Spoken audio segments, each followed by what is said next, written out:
आइए स्टूडेंट्स, अब हम तत्पुरुष समास का एक भेद होता है कर्मधारय समास से पढ़ते हैं। कर्मधारय समास शब्द को पहचानिए। कर्म को धारण करने वाला कर्मधार्य है, कर्मधार्यति कर्मधार्य सूत्र है इस समास में लगने वाला। तत्पुरुष समानाधिकरण कर्मधार्य। मैंने आपको बताया था कि तत्पुरुष समास के दो भेद होते हैं, एक कर्मधारय समास होता है और कर्मधारय समास में ही संख्या पहले आने पर द्विगु समास होता है। और दो प्रकार से वो एक वेदीकरण के आधार पर और एक समानाधिकरण के आधार पर तत्पुरुष समास होता है। उस वेदीकरण में अलग अलग विभक्तियां चली थी और समानाधिकरण में ये कर्मधारय समास होता है। तो इसका सूत्र है तत्पुरुष समानाधिकरण कर्मधारय, अर्थात तत्पुरुष समास में समान अधिकरण कहते हैं समान विभक्ति को। दोनों में समान विभक्ति आए, दोनों पदों में। आपने देखा होगा जो वेदीकरण में हमने तत्पुरुष समास के उदाहरण देखे थे उनमें अलग अलग विभक्तियां थी। जैसे कृष्ण श्रितः था तो वहां पर कृष्ण श्रितः में कृष्णम श्रितः। इसी प्रकार गोहितम था, गवे हितम। अलग अलग थी विभक्तियां दोनों पदों में। देखिए यहाँ चतुर्थी विभक्ति है जबकि यहाँ प्रथमा है, यहाँ द्वितीय है तो यहाँ प्रथमा है। तो दोनों पदों में अलग अलग विभक्ति थी। तो अलग अलग विभक्ति थी, उसे हमने कहा व्यधिकरण तत्पुरुष, और यह है समानाधिकरण तत्पुरुष। और समानाधिकरण तत्पुरुष को ही कर्मधारय समास कहते हैं। तो समानाधिकरण तत्पुरुष का तात्पर्य क्या हुआ कि समान विभक्ति आएगी दोनों पदों में। तो उदाहरण देखते हैं।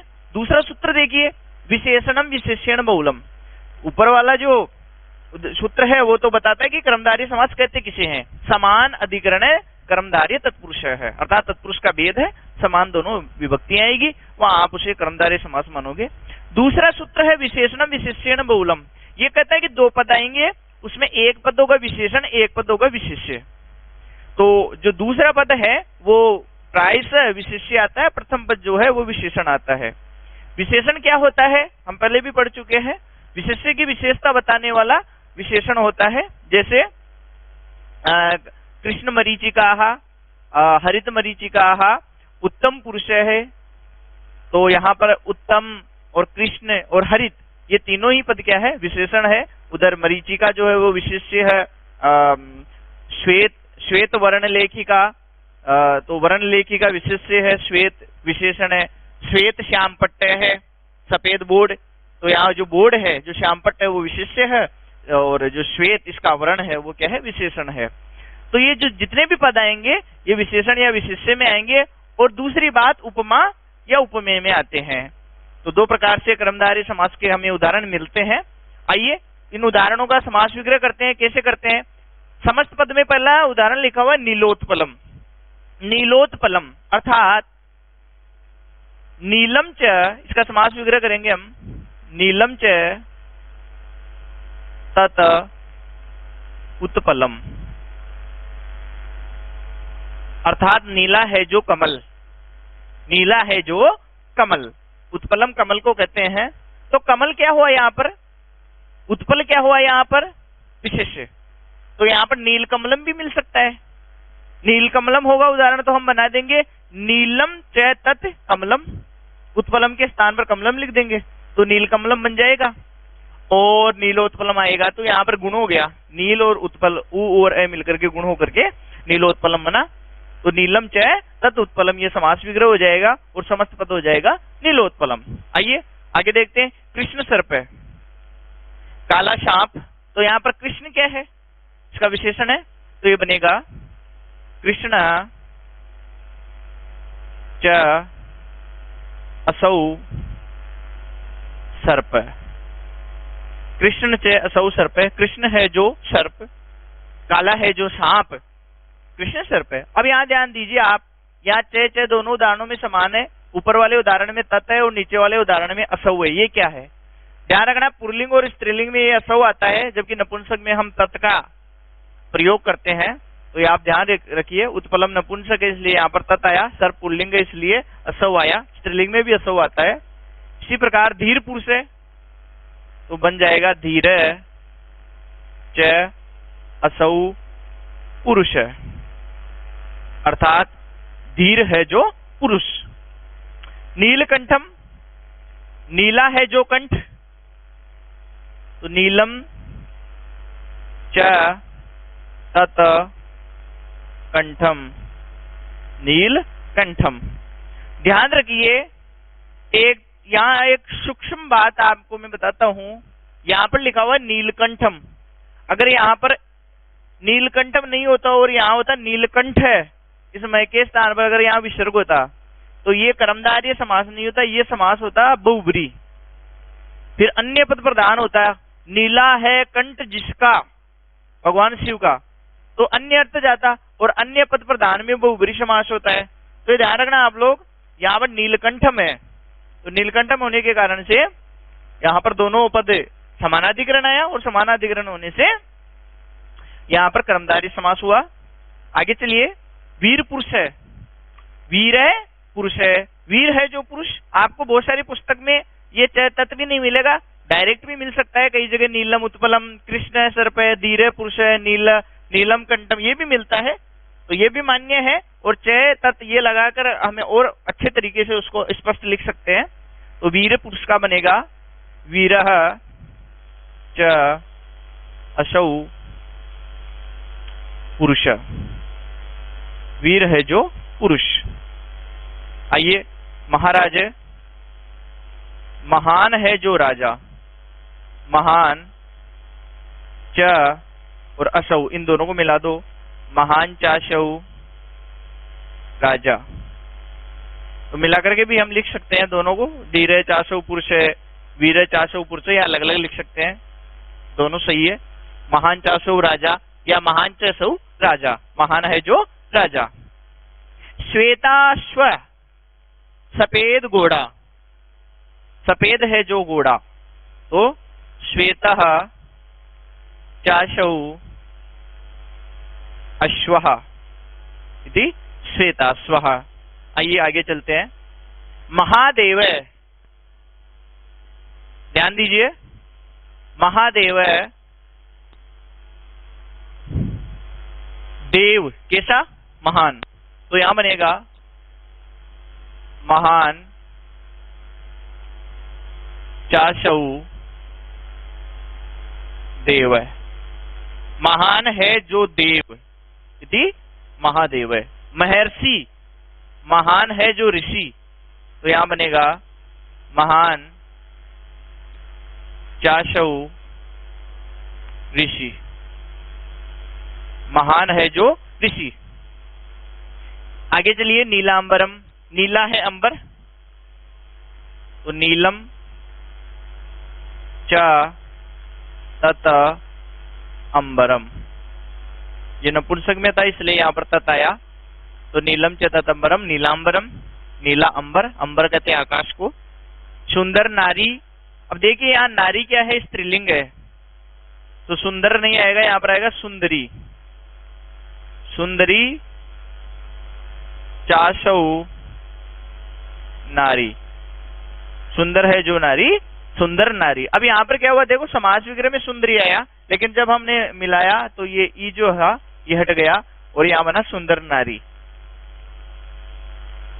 श्वेत पत्रम, सफेद पत्ता, पर्णम सॉरी पत्रम, श्वेत पत्र, तो श्वेत का हो जाएगा श्वेतम,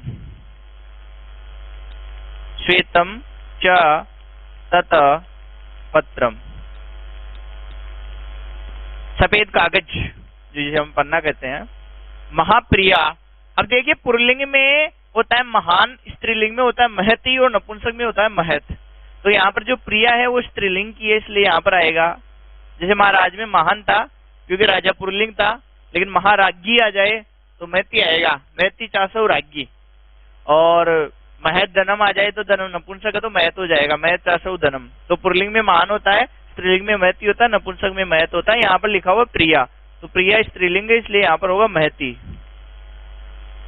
महती चाशौ प्रिया, महती चाशौ प्रिया, महाप्रिया।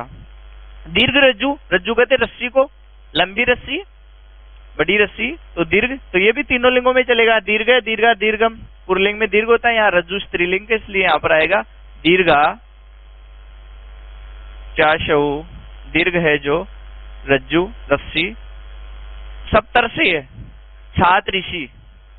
तो यहाँ देखिए ऋषि और सप्त जो दोनों समानाधिकरण है, इसलिए यहाँ पर बनेगा सप्त च ते ऋषि।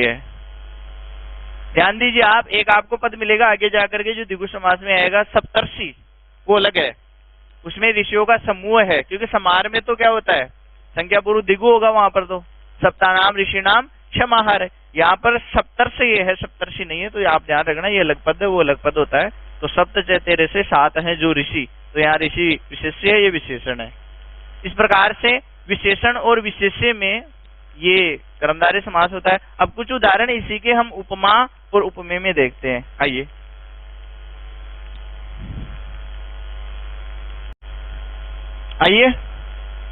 विशेषण और विशेष्य के हमने उदाहरण देखे इसमें कर्मधारय समास में। अब हम देखते हैं उपमा और उपमेय से किस प्रकार से कर्मधारय समास के उदाहरण आते हैं। प्रथम उदाहरण देखिए, घनश्याम है। घनश्याम है, इसमें क्या करते हैं, हम यू का प्रयोग करते हैं, तो यहां पर विग्रह होगा घन इव श्यामे। घन के समान, यू का तात्पर्य होता है के समान या की तरह, तो घन की तरह घन इव श्याम है, घन की तरह श्याम। तो यहां ध्यान दीजिए, दोनों पदों में समान विभक्ति है, लेकिन पूर्व वाला जो पद था जिसमें हम विशेषण विशेष्य में देखा, उसमें सॉरी, उसमें हमने यू का प्रयोग नहीं किया था, उसमें हमने सीधा सीधा चे सौ चे तत् का प्रयोग किया था। यहाँ पर हम यू अव्यय का प्रयोग करेंगे और यू का तात्पर्य होगा की तरह, तो यहाँ पर अर्थ हुआ घन की तरह श्याम। दूसरा उदाहरण देखिए, चंद्र मनोहर है, यहाँ पर विग्रह होगा चंद्र इव मनोहर, चंद्रमा के समान मनोहर। अर्थात किसी को कोई हम कुछ कहें तो उसे हम कहते हैं कि ये चंद्र मनोहर लग रहा है, कोई सुंदर हो उसे हम कहें चंद्र मनोहर लग रहा है, अर्थात चंद्र के समान मनोहर प्रतीत हो रहा है। आइए आगे चलते हैं। गज स्थूल है, किसी विशाल शरीर को देख करके और कोई कहता है कि ये तो गज स्थूल लग रहा है। गज स्थूल अर्थात गज हाथी के समान, स्थूल लंबा चौड़ा, तो गज इव स्थूल है, हाथी के समान चौड़ा होना। आइए आगे चलते हैं। दुग्ध धवलम, दूध के समान सफेद, किसी श्वेत वर्ण को देख करके बिल्कुल सफेद हो, उसे देख करके कोई कहता है ये तो दुग्ध धवलम है, ये तो दुग्ध धवलम अस्ति, अर्थात ये दूध के समान बिल्कुल सफेद है। तो दूध के समान सफेद, समास विग्रह होगा दुग्धम इव धवलम, दुग्ध के समान सफेद। कर्पूर गोरे, कपूर के समान गोरा होना, तो कर्पूरः इव गौर, कर्पूर गौर। पुरुष व्याघ्र, ध्यान दीजिए यहाँ पर पद लिखा हुआ है, यहाँ पर ध्यान दीजिए, पुरुष व्याघ्र, यहाँ पर पुरुष के समान व्याघ्र नहीं है, अपितु व्याघ्र के समान पुरुष है। तो उपमा और उपमेय में क्या होती है कि जिसकी उपमा दी जाती है उस व्यक्ति से हमेशा उपमान जो होता है वो श्रेष्ठ होता है। तो यहाँ पर जो व्याघ्र है, व्याघ्र जिसके लिए प्रसिद्ध है, निर्भीकता के लिए प्रसिद्ध है, उस निर्भीकता के समान कोई व्यक्ति है और वो निर्भीक है, उसे हमने देख के कहा कि ये तो क्या है, पुरुष व्याघ्र है, अर्थात व्याघ्र के समान निर्भीक है। तो यहां पर होगा पुरुष है व्याघ्र इव, यहां पर अर्थ बना व्याघ्र के समान पुरुष, या फिर पहले व्याघ्र रख दीजिए, व्याघ्र इव पुरुष है, दोनों ही समान है और सही है। पुरुष सिंह है, सिंह वीरता के लिए प्रसिद्ध है, निर्भीकता के लिए प्रसिद्ध है, तो यहां पर बनेगा पुरुष सिंह इव, पुरुष सिंह इव अर्थात सिंह के समान पुरुष। आइए आगे चलते हैं। नीरद श्याम है, नीरद श्याम है, नीरद अर्थात बादल, बादल के समान श्याम वर्ण, तो नीरदः इव श्याम, नीरद के समान श्याम। मुख कमलम, मुख के कमल के समान मुख होना, कमल के समान मुख होना, तो मुखम कमलम इव। किसी का कोमल शरीर देख, कोमल मुख देख करके और किसी ने उपमा दी कि इसका मुख तो कमल के समान है, तो उसने कहा कि यह तो क्या है, मुख कमल है, मुख कमलम अर्थात मुखम कमलम इव। कर किसलयम अर्थात कोमल हाथ, कोमल हाथ, तो यहां बनेगा किसलय इव, किसलय इव कर, अर्थात इसके हाथ तो किसलय के समान है, अर्थात कोमल पत्ते के समान है, तो किसलय इव कर है। नर सिंह, सिंह के समान नर, तो यहां बनेगा सिंह इव नर, सिंह के समान नर। राम नारायण अर्थात नारायण के समान राम, नारायण इव राम। इसका एक अन्य उदाहरण भी मिलता है बहुत सारे पुस्तकों में कि राम एव नारायण है। पुनः चंद्रमुखम, चंद्रमा के समान मुख, तो इसका बनेगा चंद्र इव मुखम इति चंद्रमुखम। पुनः देव ब्राह्मण, इसका उदाहरण मिलता है हमें देव पूजको ब्राह्मण, देव पूजको ब्राह्मण। पुनः वज्र कठोरम, वज्र के समान कठोर, इंद्र का जो अस्त्र है वज्र, वज्र के समान कठोर, तो यहां बनेगा वज्रम इव कठोरम। तो देखा आपने, इस प्रकार से कर्मधारय समास के हमने दो सूत्र पढ़े। तत्पुरुष समानाधिकरण तत्पुरुष, तत्पुरुष का ये एक भेद होता है, और कर्मधारय समास में विशेषणम विशेषण बहुलम, विशेषण और विशेष्य आता है, जिसके हमने उदाहरण देखे। नीलोत्कलम देखा हमने, महाराज देखा, जिसमें दोनों विभक्तियां समान आती है। और इव का जहां प्रयोग करते हैं वहां उपमा और उपमेय में भी कर्मधारय समास होता है। इस प्रकार हमारा कर्मधारय समास कंप्लीट होता है।